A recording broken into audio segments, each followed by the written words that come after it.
తెలుగు సినీ పరిశ్రమలో character artist గా తనకంటూ ప్రత్యేక గుర్తింపు తెచ్చుకున్న నటుడు సమీర్. పవన్ నటించిన ఓ సినిమా గురించి ఫేస్బుక్ లో బ్యాడ్ గా కామెంట్ చేయడంతో తాను ఎదుర్కొన్న ఇబ్బందుల గురించి ఇటీవల ఓ ఇంటర్వ్యూలో సమీర్ వెల్లడించాడు. ఎన్నో అంచనాల మధ్య విడుదలైన పవన్ నటించిన ఓ సినిమా దారుణ పరాజయం పాలింది. దాంతో పవన్ అభిమానినైన నేను ఆవేదనకు గురై ఆ సినిమా గురించి ఫేస్బుక్ లో రాశాను. ఆ తర్వాత రోజు ఉదయాన్నే నాగబాబు గారు ఫోన్ చేసి తిట్టారు. దాంతో నేను ఆ కామెంట్ ను తొలగించాను. ఆ తర్వాత పవన్ ఫోన్ చేసి మాట్లాడారు. నీ అభిప్రాయం నువ్వు చెప్పావు. నాగబాబు నిన్ను తిట్టడం తప్పు. నువ్వు ఇప్పుడు నాగబాబుకు ఫోన్ చేసి తిట్టు అని చెప్పారు. నేను అలా చేయలేదు. దాంతో ఈ వివాదం కామపైపోయింది.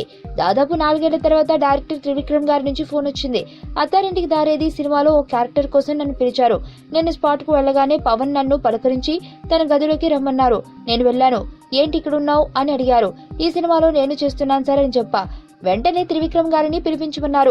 త్రివిక్రమ్ రాగానే 4 ఏళ్ల క్రితం ఫేస్బుక్ లో నేను చేసిన పని గురించి ఆయనకు చెప్పారు. ఈ సినిమాలో మీకు సమీర్ కావాలా నేను కావాలా అని అడిగారు. త్రివిక్రమ్ కొద్దిసేపు ఆలోచించి నాకు సమీరే కావాలని చెప్పారు. దాంతో పవన్ పెద్దగా నవ్వి త్రివిక్రమ్ ను కౌగిలించుకున్నారు. అప్పుడు అర్థమైంది వారిద్దరూ నన్ను ఆడుకుంటున్నారని. వారి మధ్య ఎంత అండర్స్టాండింగ్ ఉంటుందో కూడా నాకు అప్పుడే తెలిసిందని సమీర్ చెప్పాడు.